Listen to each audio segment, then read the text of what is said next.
السلام عليكم، ازيكم يا احلى متابعين في الدنيا؟ يا رب تكونوا بخير. اللهم صل وسلم وبارك على سيدنا محمد. هعمل النهارده بامر الله صينيه كيكه حلوه كده، يعتبر مش كيكه، زي الجاتو الفانيليا الحلو اللي احنا بنشتريه من بره كده، حاجه خفيفه وفي نفس الوقت طعمها حلو جدا وتكلفتها الى حد ما هينه، يعني بسيطه. معايا هنا اللهم صل على النبي كوباية زبادي، كوباية سكر كبيرة، كوباية الا ربع زيت، ورقتين فانيليا، 3 حبات بيض، كيسين كريم كراميل.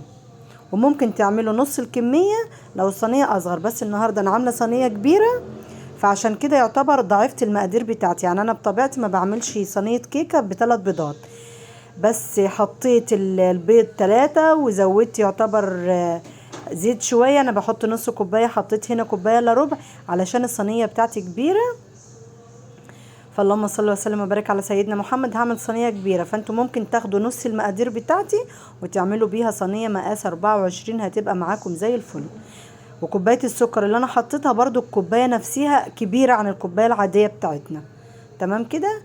يبقى معايا هنا اللهم صل على النبي كوبايه سكر كبيره، كوبايه زبادي كبيره، 3 بيضات، كيسين كريم كراميل، ومعايا اللي انا حطيته دوت معلقتين كريم شانتيه.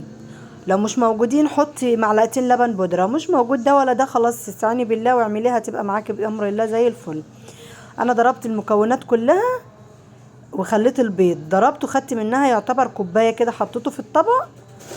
بعد كده حطيت البيضتين وحطيت معلقه خل بس ما تصورتش، ونزلت برضو على الخلاط ضربتهم كمان. هنا معايا 3 كوبايات دقيق، زي ما بقول لكم الصينيه كبيره، فحطيت 3 كوبايات من الدقيق عليهم كيس البيكنج باودر، وهضربهم بقى ضربه حلوه كده. شايفين الكيكه ما شاء الله مش تقيله، عشان ما تبقاش مكتومه خليها في نفس السمك اللي انت شفتيه كده معايا.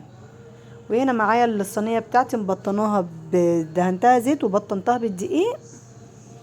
هدخلها كده الفرن بتاعتي، انا مسخناها من اول ما اشتغلت في الكيكه. شايفين هنا ما شاء الله كانت طلعت، وما شاء الله شكلها يفتح النفس. وده الصوص اللي انا شيلته على جنب نزلت بيه، بس كانت الكيكه بتاعتي بارده مش سخنه طبعا. نزلت بيه كده على كميه على صينيه الكيكه بتاعتي. هي بصوا كيكه خفيفه كده وطعمها حلو قوي. وهنا الاكياس بتاعت الكراميل اللي عندي حطيتها بشكل عشوائي، انا ماليش في التزويق ولا الحاجات دي، فعملتها كده بشكل عشوائي، بس كانت ما شاء الله يعني طعمها حلو. انا اللي بيفرق معايا الطعم بصراحه، الشكل ده بقى مش مهم، يعني الى حد ما بحاول اظبط الحاجه، بس اهم حاجه برضو طعمها يبقى حلو. لما حاجه تبقى حلوه تتاكل، لكن حاجه شكلها حلو طعمها مش حلو مش هتتاكل طبعا. فانا حطيت الكراميل كده بطريقه عشوائيه، وبالخله بتاعتي كده برضو عملت فيه تموجات كده، هي ما ظبطتش قوي بس شغاله. فزي ما انتوا شايفين اقول لكم المقادير تاني. اللهم صل على النبي 3 بيضات، كوبايه كبيره من السكر، كيس بيكنج باودر، ورقتين فانيليا، كيسين كريم كراميل، كوبايه زبادي. ما عندكيش زبادي استخدمي لبن، بس انا عشان بعمل الزبادي في البيت فالموجود عندي بشتغل بيه، يعني زبادي لبن واحد الاتنين مش هيفرقوا.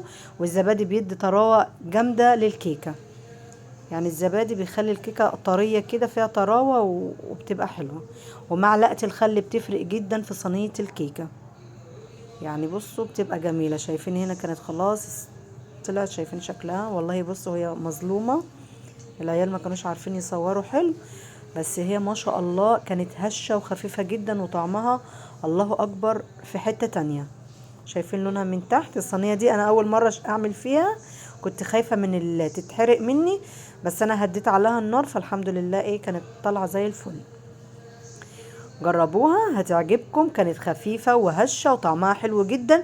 وبديل الجاتو طبعا دلوقتي القطعه بقد كده، فدي حاجه حلوه اعمليها لاولادك، هتبقى ما شاء الله جميله وزي الفل، هيفرحوا بيها وحاجه حلوه في البيت. ما تنسوش بقى حطوا لايك حلو زيكم كده، وادعوا لي دعوه حلوه من قلبكم، ربنا يصلح حالي وحالكم يا رب. السلام عليكم.